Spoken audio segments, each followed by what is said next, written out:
Mariin nagaa marsaa lammaffaa mootummaa Itoophiyaa fi waraana bilisummaa Oromoo gidduutti Taanzaaniyaatti gaggeeffamaa ture milkii malee xumuramee deebii akka itti fufuuf manni maree amantiilee Oromoo idil-addunyaa waamicha dhiyeesse.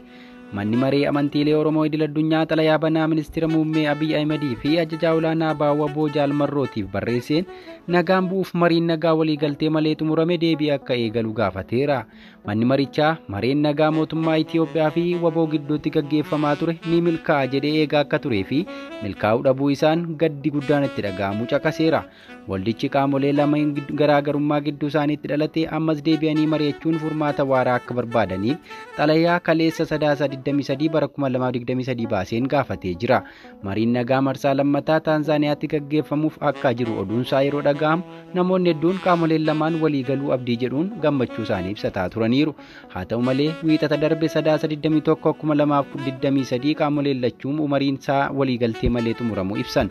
Keessumaa ajajaan waraanaa bilisummaa Oromoo maricha irratti argamuun isaa itti ba'iinsi isaa waan gaariin goolabama kanneen jedhanii abdiin eegaa turan hedduu ture. Manni maree amantiilee Oromoo idil-addunyaa xalayaa mootummaa Itoophiyaa fi waraana bilisummaa Oromoo barreesse kanaan qaamoleen lamaanuu gidiraa uummanni itti jiru ilaalanii balbala marii deebisanii akka banan gaafateera. Yeroo rakkinaa fi waraanaatti galma guddaa tokko isin taasisu yaadachuun murteessaadha. Innis nageenya uummata keessanii fi gaaffii nageenya waaraadhaa jechuun mariin rakkoo gidduu isaanii jiru akka furan gaafate. Mariin marsaa lammaffaa Taanzaaniyaa Daar es Salaamitti gaggeeffamaa ture waliigaltee malee xumuramuusaaf mootummaan Itoophiyaa fi waraanni bilisummaa Oromoo quba walitti qabaniiru. Mootummaan Itoophiyaa sababni ijoon waboon adeemsa danqaa hordofuu fi gaaffiin dhugoomne gaafachuu isaatii jechuun ibse. Haa ta'u malee gaaffiin hin dhugoomne kun maal akka ta'e garuu ifatti waan dubbate hin qabu.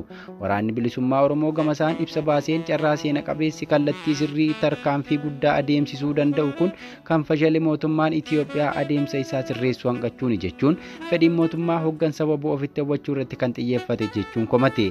Ministeerri tajaajila kominikeeshinii mootummaa ibsa baaseen ammoo waboon gaaffilee sabaa fi sablammiileen Itoophiyaa waggaa 60 kaasanii deebiin irratti kennamee dhumate qabatee dhufee jechuun marichi milkaa'uu dhabuuf sababni waboodhaa jedhe. Gaaffiin kun garuu maal akka ta'e ifatti hin keenye.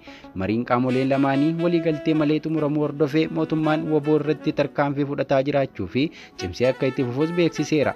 Manni marii amantiilee Oromoo idil-addunyaa xalayaa geggeessitoota qaamolee lamaaniif barreesseen rakkoo amma jiruu fi walitti bu'iinsa yeroo dheeraaf tureen walamantaan gidduu qaamolee lamaanii dhabamu akka ta'e ibse.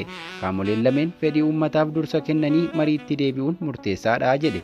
Qaamoleen lamaanuu garaa bal'aa fi sammuu qajeelaan marii nagaatti akka deebi'an gaafanna jechuun carraa argame qisaasuurraa biyya nagaa fi badhaatuu taate ijaaruuf akka itti dhimma ba'an gaafateera.